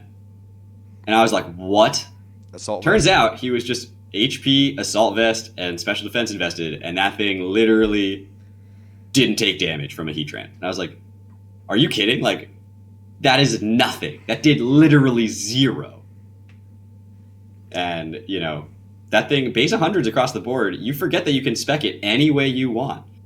Yeah, V-Create just, it's scary and it hits hard, but like, okay, let's run Blue Flare one week. Let's run something just like totally random, like an Assault Vest Victini that has special defense investment, because it's just as good at running special defense as it is at running physical attack. Absolutely, that's one thing that his team has is opciones, and opciones when you battles. True. Oh yeah. Story. And I love his knockoff options. I'm not gonna lie. Finny gets knockoff, dude. I've run banded physical Finny before. Really? Waterfall, Ice Punch, knockoff, Smart Strike. Ooh. Does work, dude. Don't sleep on physical Finny. Base 70 special physical attack's not great, but like, it works, dude. Hey, if it does work, it does work. Moving on to the next team. We actually have 2 more teams left. I'm sorry about that. This team is actually a one dear to my own heart because I'm an idiot and I want to make sure that I don't fart it up. Anyway, it is my team, the Tulsa Infernos, rocking Mew, Mamoswine, Vaporeon, Marowak Alola, Registeel, Meganium, Lopunny Mega, Thundurus Incarnate, Florges, aka Gorgeous, Druddigon, and Skuntank. Mister, I'm going to let you talk because I don't want to talk about my own team because I'm an idiot. What would you like to say? All right, well, first thing I noticed right off the bat is that hazard stacking is not viable in your team at all, which is amazing when you think about how little Lopunny likes to see spikes on the field ever, and Vaporeon's the same way. Wish passing with Vaporeon is awesome. Also, Acid Armor passing with Vaporeon is an underrated thing you can do with it. Let's also not forget that it gets work up as well, so you can pass basically whatever you want with Vaporeon. Alola Marowak is actually fantastic. And really does appreciate the ability to switch into things targeting something like the Vaporeon. Both electric and grass type attacks bounce off of that, as well as the ability to switch into fire type attacks or something aimed somewhere else like the Meganium or the Registeel. Marowak just needs that one switch in and it's just going to run train. Mew is phenomenal. Is Mew Z legal? It is not legal, no. Okay. But are you using Mew as a Z user? I am using Mew as a Z user. Of course you are, because it learns literally every type of Z move. Exactly. If I have to get... Is that Thunderous I or Thunderous T? Thunderous I. Is that your other Z user? Yes, it is. See, okay. He already knows. I can read a team. But... I do think that Druddigon and Registeel are 2 phenomenal rock setters. Druddigon being able to set up rocks on anything, even Magic Bounce Pokemon because of Mold Breaker, is fantastic. Not to mention being able to glare things with Mold Breaker. Things with Magic Bounce is phenomenal. Or things that, are immune to certain types of attacks or whatever.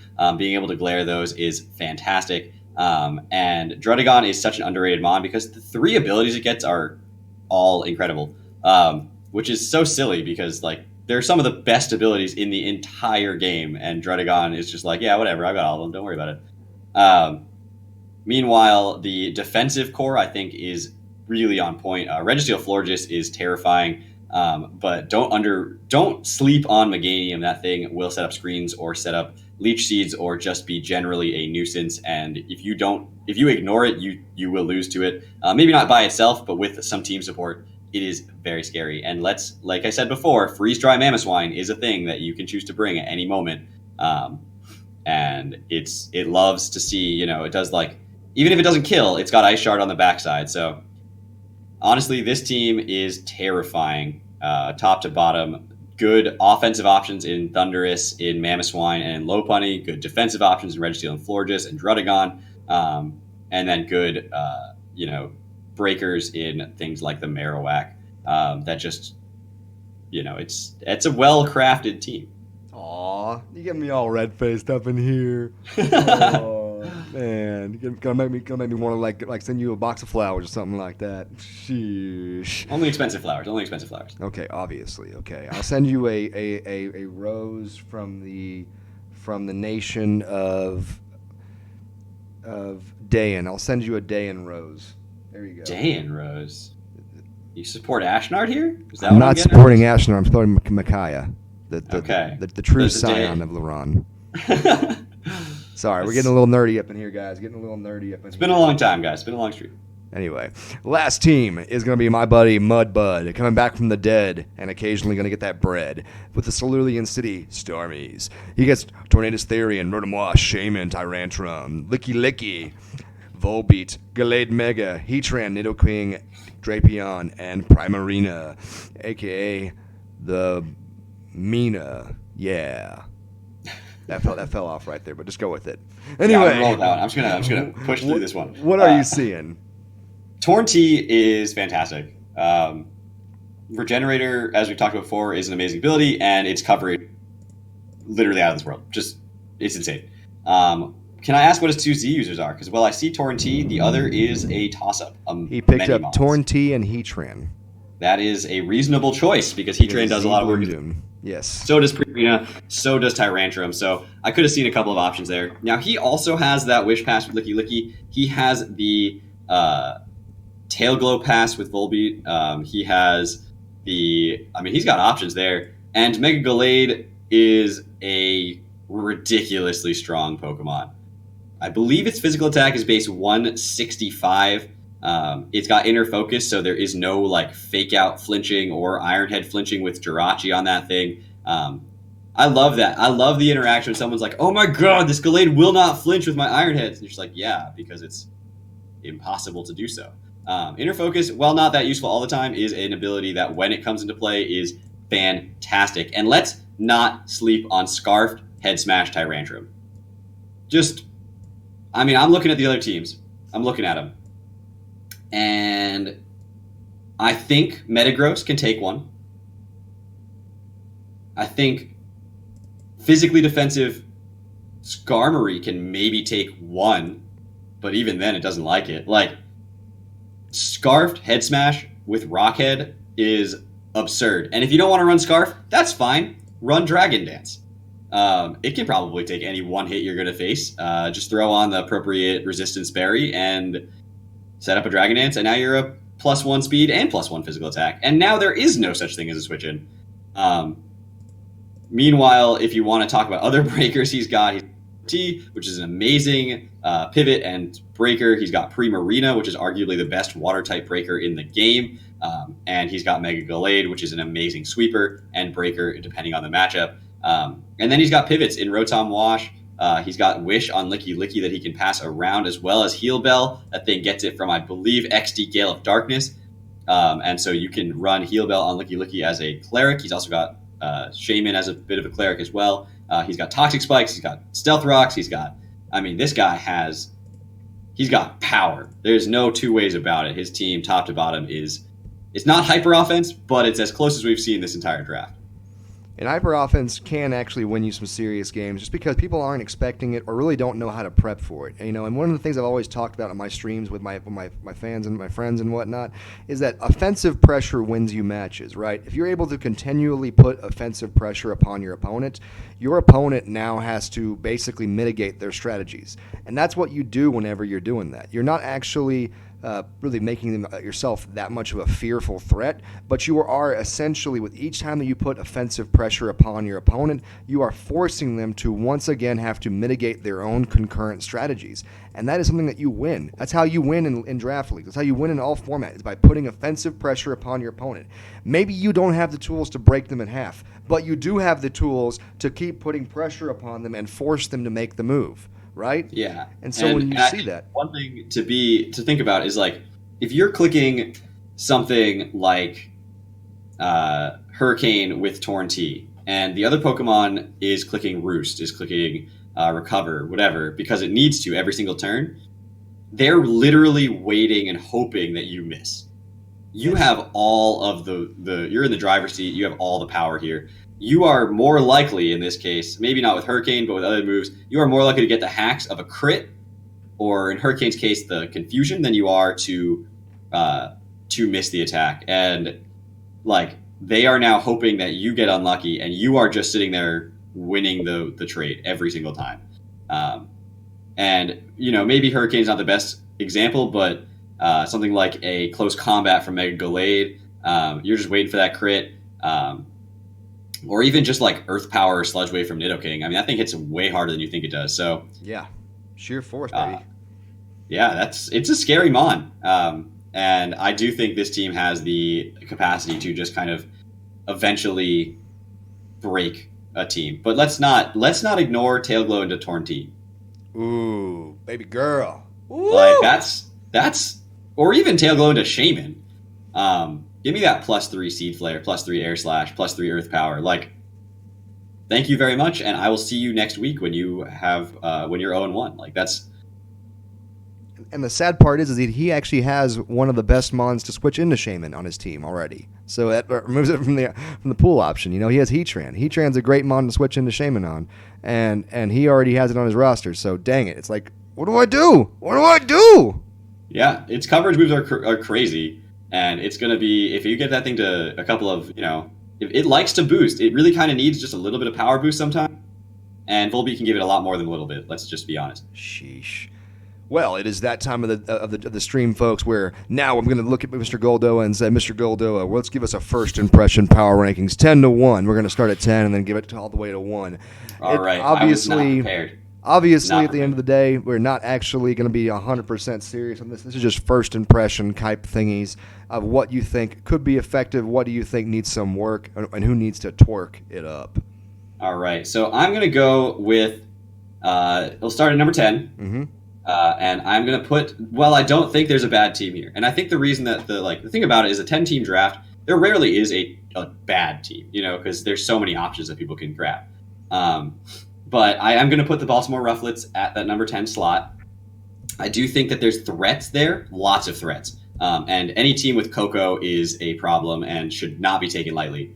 But I do think the fire weakness is something he's going to have to handle. And while he does have a couple of resistances, Darm does not switch in to a strong fire type attack very well, especially not when rocks are up. Latios does not love switching in either. That leaves you with kind of Gyarados, which you want to be a sweeper, so you don't really want taking those hits, and Sudowoodo, which isn't going to come every week. So that being said, he maybe could do the crazy tech and run the heat-proof Bronzong, but even then it's still neutral to fire, so I do think that team has a little bit of work. There's a couple too many quad weaknesses, and if someone runs a strong fairy with fire coverage, it's going to be a problem for the team. So I think that's going to be my number 10. Am I doing all 10, or are we? What? Yes. You guys, the guests, are basically going to be doing all 10. Okay, I'm doing all 10. Okay, great. Cool. I didn't go past number 10. Number 9, I am going to say, is the Atlanta Araquanids. I do love this draft as well, but the ice weakness, as we mentioned before, the freeze-dry weakness, is a little bit tough. He does have the rain, which I think does really help him out, as well as, like I said, those upper-tier threats as Gardevoir and Garchomp are terrifying. His hazard stacking is fantastic. But he is going to be put on the back foot more times than not. I think is going to be the situation that occurs. And let's again not pretend like 9 it means you have a bad team. 9 means that I think there are teams that are scarier on paper, and that's about the only thing. Not mons that are scary on paper, but teams. And I think that's where I'm at right now with that particular team. Number 8, I am going to have to give to you, my friend. And the Tulsa Infernos. I love this team, but I also love other teams. No, there were some very broken teams that definitely would be scary. I think the one thing your team truly lacks is a dedicated switch in to knockoff. And I think teams that are going to get beat by knockoff are teams that that can be in trouble late game. And you don't win a game in the early game, which you have a fantastic early game. You even have a fantastic mid game. But it's the late game if they put themselves into a position where they've maybe toxicked a couple of your big walls, like the Vaporeon and the GoldoaDragon, or if they've broken down some of your big attackers that you might start to struggle if they just are just spamming knockoff. And that is something to keep in mind. That being said, I am in a showdown league right now. I drafted Vaporeon GoldoaDragon. I am currently 9-2. So it's not to say I think that they're bad mons or you have a bad team here. So I think you certainly have the right pieces, but just make sure that you're mitigating those kind of weaknesses and noticing what they are, so that you don't fall behind in any way. Excellent observation. After that, I'm at number 7 at this point. Dude, I'm doing this sort of blind, so I'm like trying to look at the teams and look at who I've already picked. I am going to pick for number 7 the Carolina Rayquazas or Rayquazas. I don't know how to say that. Love this team. Actually, love the upper tier threats of this team. Mega Diancie, Landorus T, Suicune, Kyurem. Terrifying. Absolutely 100% horrifying. However, I do think that there's some room for improvement on the lower end. Liepard is a mon that has let me down on multiple occasions. It just doesn't do quite what I want it to do. And I really wish it did, because I want that mon to be good. Prankster's a stupidly good ability with Encore, with Thunder Wave, but it just isn't quite there when it comes to the power level that it's going to be faced with. There's too many possible switch-ins to it on every team. So possibly looking for a different dark type might really help this out. That being said, those upper tier threats are not to be ignored, and Liepard doesn't have to come even once this season, and this team will not suffer for it. Even if he brings Lando T, Suicune, Metagross, Diancie, Kyurem Black, and Serperior every single match, he'll probably end up like 5-5. Or, well, I don't know how many weeks this is, but I'm assuming something close to 10. Yeah. So, like, if that's the case, like, you're doing something right, you know? But I do think that the lower tier threats can be maybe workshopped. But if that's your playstyle, honestly, like, roll with it, dude. Do what makes you feel comfortable. At number 6 now, we are getting into this point. I am going to put the Cerulean City Starmies.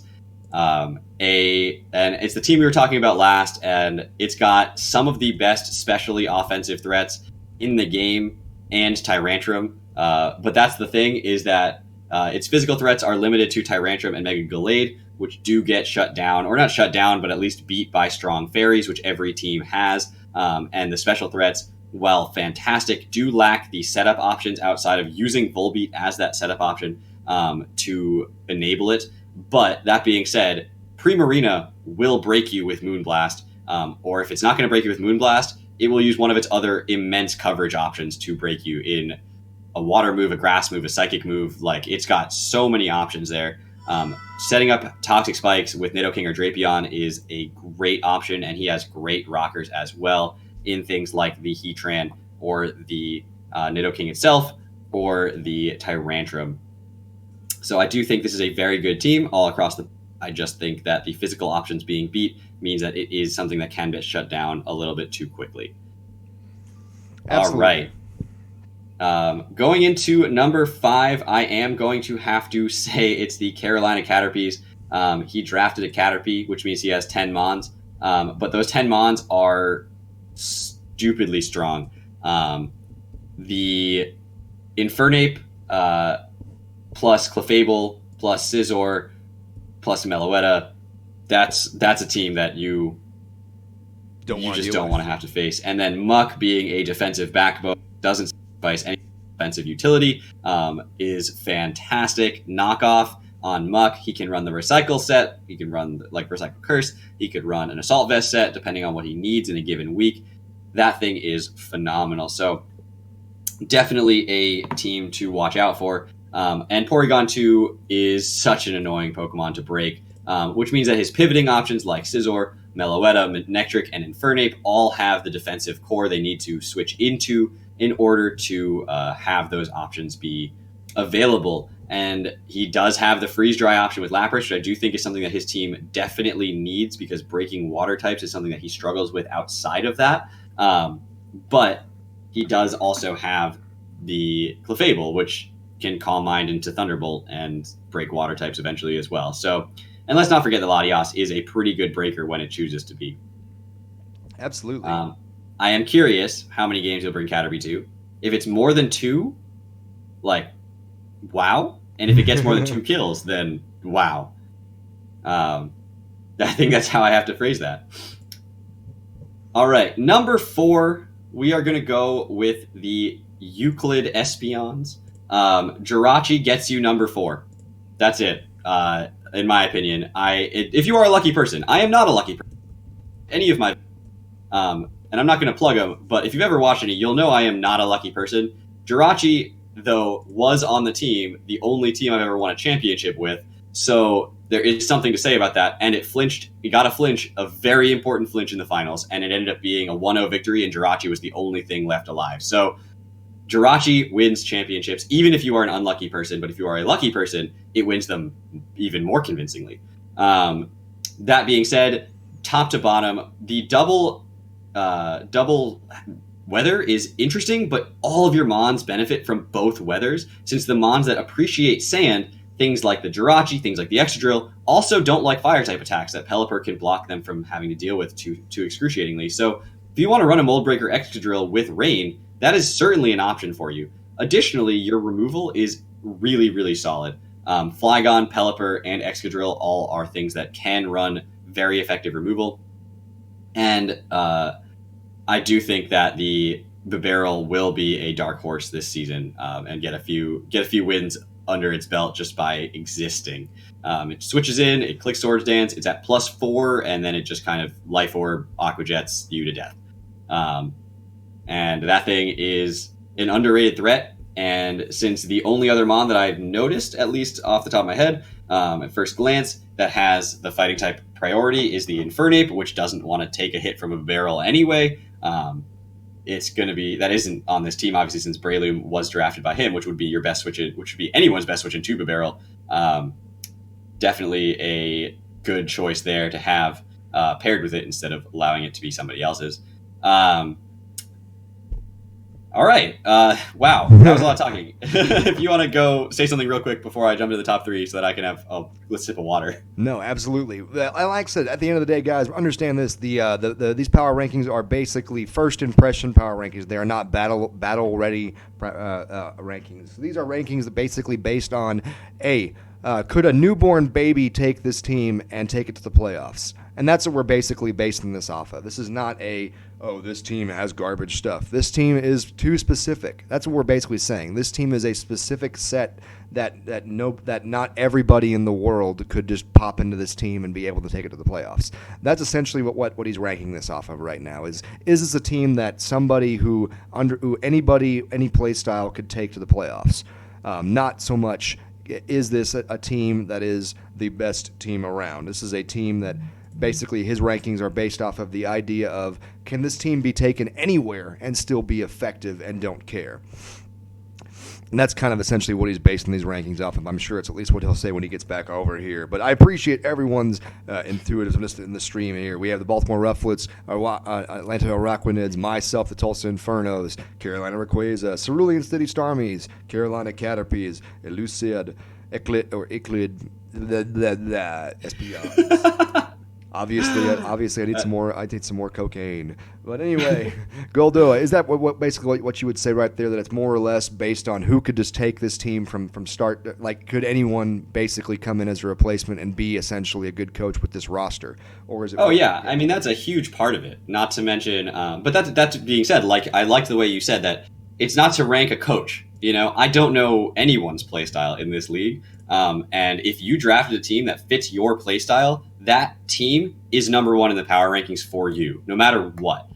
Because that is 100% exactly how you should be drafting. And it's why there isn't a number 1 team every single week or even every single league that always wins, because it really depends on your personal preference and playstyle. Absolutely. We have 3 more teams left. What is going to happen? All right. I am going to put the Dallas Dawn Fans at number 3. I guess singular. Dallas Dawn Fan at number 3. This team is terrifying. Triple Intimidate is a fun thing, but even if you choose not to run Triple Intimidate, all 3 of those mons get really good other abilities.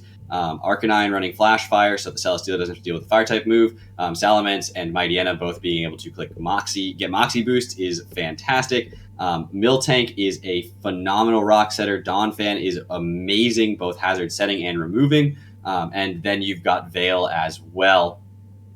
Absolutely incredible team. And if you do, and I mean it, if you do get the opportunity or the matchup where a baton pass into Heracross with some speed, you will win the game. There is no two ways about it, especially if that Heracross is behind a veil. There is no way that thing ever...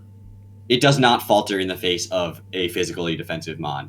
And especially if it's going to... all priority attacks out there in the world are either resisted to it or neutral hits.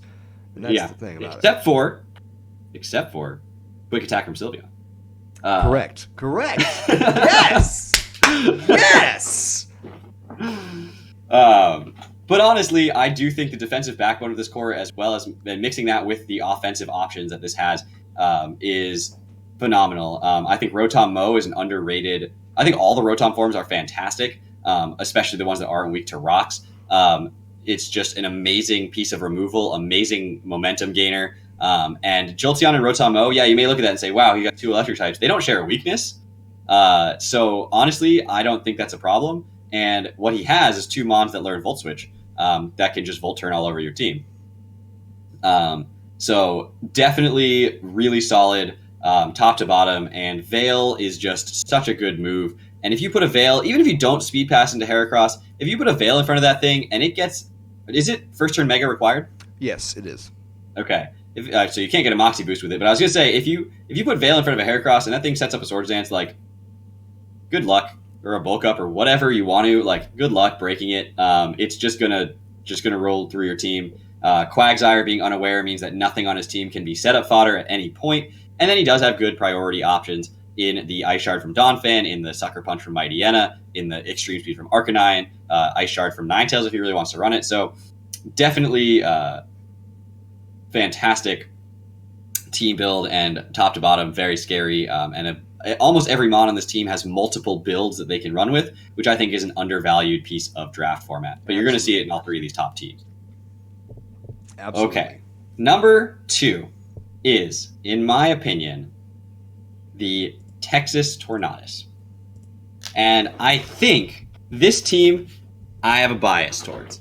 Not that I know BioTorch or have ever even encountered him or her, but because it's a team that I would draft. Finny Venusaur is amazing. So, not just Finny Venusaur being amazing, but Victini pairs incredibly well with those two. Hydreigon is a phenomenal dragon to put with Finny as well, since it doesn't lose any dragon-type power when the terrain is up, because it's not actually on the ground. Gligar being a hazard setter and remover and status absorber is fantastic. Not to mention you've got status absorption in just Finny in general existing. You've got Bounce with Espeon. So even if you don't have Sticky Webs on this team, if they want to bring Sticky Webs against you, you have the ability to just nope the heck out of that. Durant is way stronger than I give it credit for. Slap on Hustle, slap on Hone Claws, and that thing will not be missing attacks anyway, and then you're good to go. Hitmontop is fantastic removal. It's got priority, it's got all the priority, whatever you want to run on it that week. It's got Fake Out and Mach Punch and Sucker Punch. So really, really solid. Wheezing is just a great defensive backbone. And then I say Wheezing's a defensive backbone on a team with a Mega Venusaur and a Finny. That's hilarious. Now, the other thing about this team is you look at it and you say, okay, there's a couple of common weaknesses here.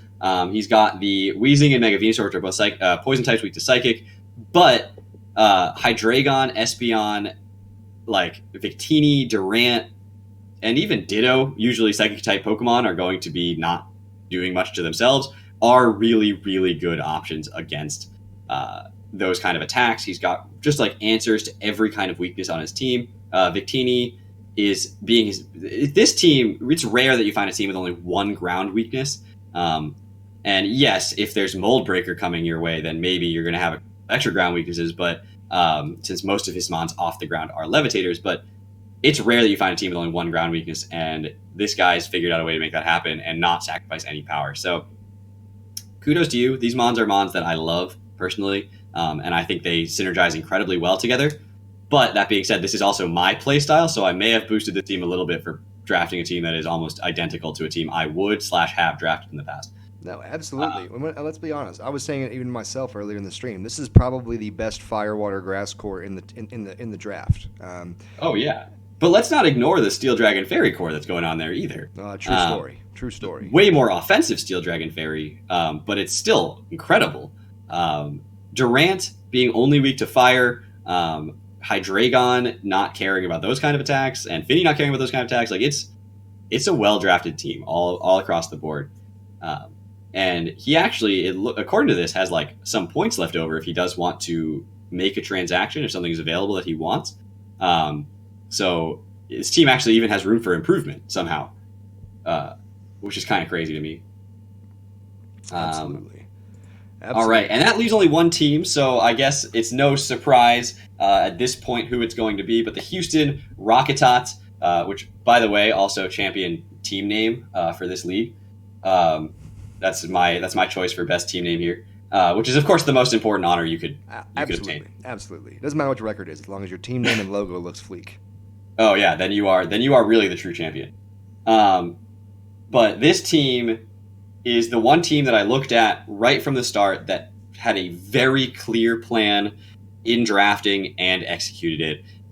There is obvious synergies that are just, even though they're very clear, it's still hard to ignore them and break them. Being able to draft a Rapidash as your fire type is a questionable thing, but he clearly wanted a Flash Fire Pokemon that had speed on it as well. Arcanine was too expensive.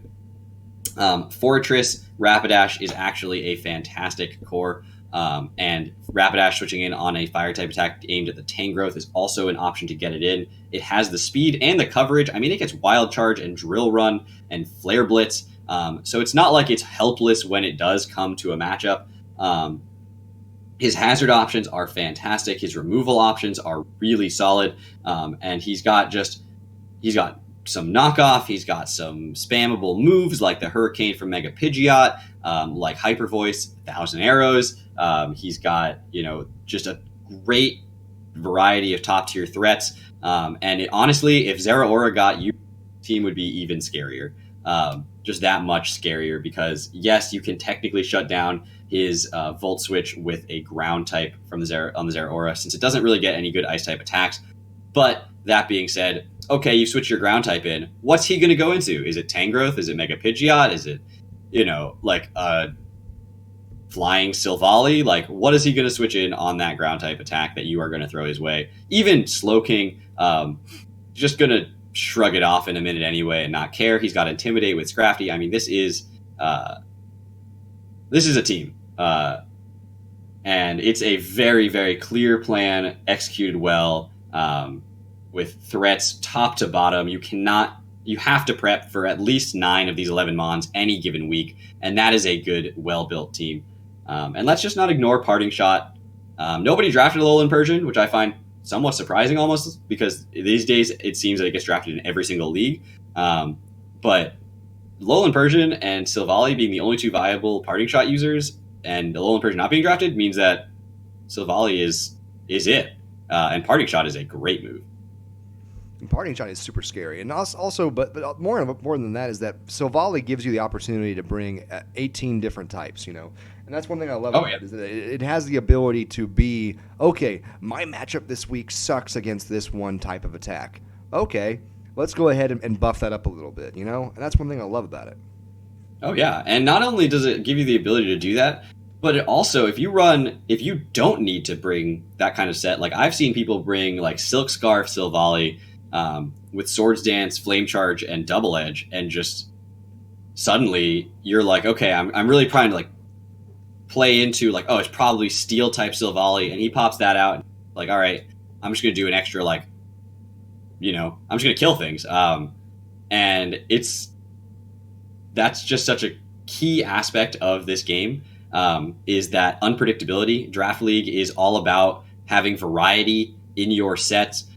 And every one of these Mons can run very, very vastly different sets from week to week. And like I said, you can run like Sub-Toxic Roost Mega Pidgeot. You can run Physical or Special Tangrowth. You can run Lycanroc with the Endeavor set. You can run it with Stealth Rocks as a lead. What are his Z users?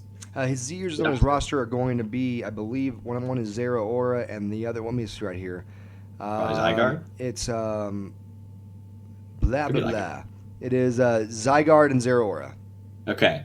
Yeah, so that makes sense. They both start with Z, so it makes sense that you'd give. But yeah, I think that those two mons being able to just break something, Thousand Arrows being spammable into a Z, whatever you want, from Zygarde, or Zero Aura just needing to knock that power up to 11 and click a slightly stronger attack. Not to mention his coverage is solid, even if it doesn't include the Ice type move it so desperately wants. Honestly, Fightinium Z from Zero Aura is not something you can just ignore. Your ground type that you've just switched in to hit it might just die before it can do anything because of his speed tiers, which are fantastic. Top to bottom, he's got speed in Zero Aura Mega Pidgeot. He's got Silvally and Zygarde sitting in that like middle tier. And then he's got the slow end of things. If he wants to run Trick Room with Slowking, he's got Scrafty to take advantage of that. He's got Fortress to take advantage of that. So very, very solid team across the board. I think all these teams are very, very solid across the board. Yeah, that's my very first impressions power rankings of coaches that I don't know. So really is only based on the coaches. No, absolutely. And more or less, like I said, congratulations, Scotty. And also, I think you are secretly biased against for Texas because you put all three Texas teams in the top three. No, but I did not even realize that. No, it's okay. But no, in all honesty, that's like I said. Like one thing I like about this is that like I said, we mentioned earlier, this is about first impression power rankings. This is basically a who has the most flexible strategy with their roster to where anyone or any battler could basically take this team and be able to be a viable player with this team. And that's basically what ends up happening here is that we have some teams that have a bit more one-dimensional or two-dimensional rosters that are lower versus someone who is a five-dimensional roster or a seven-dimensional roster. Mr. Scotty DP over there with your DP face, you cussed app killer. I'm coming for you this year, biscuit breath. Anyway, I want to first off say a thank you again, Mr. GoldoaDragon. I took an hour longer than we wanted to do because, obviously we're having good chemistry, good flow, and also bro type bonding and things. I appreciate you so very much. I appreciate him. Make sure to watch him in the GBA and other leagues that he's in because on a scale of 1 to face breaking, he breaks them off in so many ways that you should just make sure to scoff and make sure to follow him and love him and show him some love and all that other stuff thingies. Make sure to say thank you to GoldoaDragon. If you haven't already, go over to his Twitch channel, hit that follow button, drop him some money in one of his bank accounts, and then just say, I appreciate you. Anyway, guys, make sure to keep up for the IDL, the Infinity Draft League Season 4, where Caterpie will once again defend his title. You jerk. Thank you all. Mr. Goldoa, any final thoughts or remarks?